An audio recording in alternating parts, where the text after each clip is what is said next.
Hello and welcome. आज की सबसे बड़ी और चौंका देने वाली खबर यह है कि इसराइल ने ईरान के जौहरी मरकज़ पर हमला कर दिया है। ये वाक़या आज रात तेहरान के करीब नितंज जौहरी साइट पर पेश आया, जहां मुबैना तौर पर इसराइली फ़िज़ाया ने मिसाइल हमला किया है। इत्तलात के मुताबिक इसराइल के हालिया हमले में ईरान के जौहरी मरकज़ नितंज पर कम अज़ कम 4 ईरानी कमांडोज़ हलाक हुए। इनमें दर्जैल अहम शख्सियात शामिल हैं। जनरल मोहम्मद रज़ा ज़ाहिदी, जो जौहरी साइंसदानों की हिफाजत की जिम्मेदारी में मामूर थे।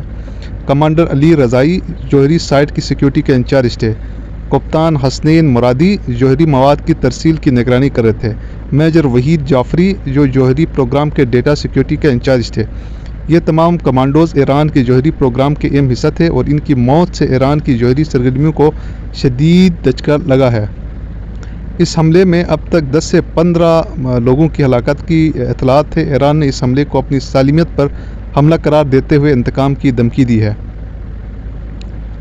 ईरानी ज़राए के मुताबिक इसराइल ने F-35 स्ट्रेथ जंगजू तैयारों का इस्तेमाल करते हुए नितंज जौहरी सहूलत को निशाना बनाया। ये साइट ईरान के जौहरी प्रोग्राम का एक मरकज़ है, जहाँ यूरेनियम इनरिचमेंट की सरगर्मियाँ जारी हैं। हमले के बाद आग और धुआं के बादल उठे देखे जा सकते हैं, जबकि ईरानी फ़ौज और एमरजेंसी सर्विस ने मौके पर पहुंचकर रेस्क्यू ऑपरेशन जारी रखा है।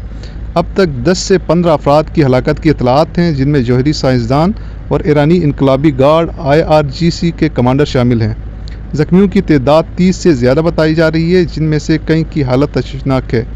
याद रहे, इसराइल और ईरान के जौहरी हथियारों की सलाहियत कुछ डिफरेंट नहीं। यह हमला एक इंतहाई ख़तरनाक पेशरफ्त है, क्योंकि दोनों ममालिक के पास जौहरी हथियारों की सलाहियत मौजूद है। इसराइल के पास 80 से 400 जौहरी वार हेड्स होने का तखमीना है। वो ज़मीन से समंदर और समंदर से ज़मीन तक जौहरी हमले करने की सलाहियत रखता है। इसराइल ने कभी भी अपने जौहरी प्रोग्राम को सरकारी तौर पर तस्लीम नहीं किया। ईरान फ़िलहाल जौहरी हथियार नहीं रखता, लेकिन वो यूरेनियम इनरिचमेंट के ज़रिए जौहरी बम बनाने की सलाहियत रखता है। अमेरिका और मगरबी ममालिक का ख्याल है कि अगर ईरान चाहे तो कुछ ही महीनों में जौहरी बम तैयार कर सकता है।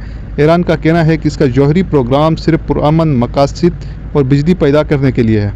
अमेरिका ने कहा है कि वो सूरत हाल पर नज़र रखे हुए हैं। डोनाल्ड ट्रंप ने एक बयान में कहा कि इस हमले की उसको खबर थी, और उसने कहा कि ईरान के हाई ऑफिशियल की हलाकत का भी उसे अंदाज़ा है, और वो एक दफ़ा फिर ईरान को टेबल टॉक करने के लिए दावत देता है। इस हमले की इलाकाई इस्तेहकाम के लिए बहुत ख़तरा करार दिया गया है। सऊदी अरब, तुर्की और पाकिस्तान जैसे ममालिक ने तशवीश का इजहार किया है। ईरानी इनकलाबी कार्रवाई कर सकता है, जिससे पूरे मशरक़ी वस्ती में जंग का खतरा बढ़ सकता है। ईरान के सुप्रीम कमांडर ने जंग का ऐलान कर दिया। अगर ईरान अपने जौहरी प्रोग्राम को तेज़ कर दे तो आलमी पाबंदियाँ और भी बढ़ सकती हैं। ये सदर ट्रंप का कहना है। इस वक्त जंग का फ़िज़ा है और ईरान अपने हिसाब से रिटालिएट कर रहा है। इस वक्त 3000 के करीब मिसाइल दागने का वो तैयारी कर रहा है। अपने तमाम जंगजू जो फाइटर जेट्स हैं सबको एक्टिव किया है। अब जो भी होगा वेरी सून रिज़ल्ट आप सबके सामने होगा। तब इजाज़त दीजिए। अल्लाह हाफ़िज़।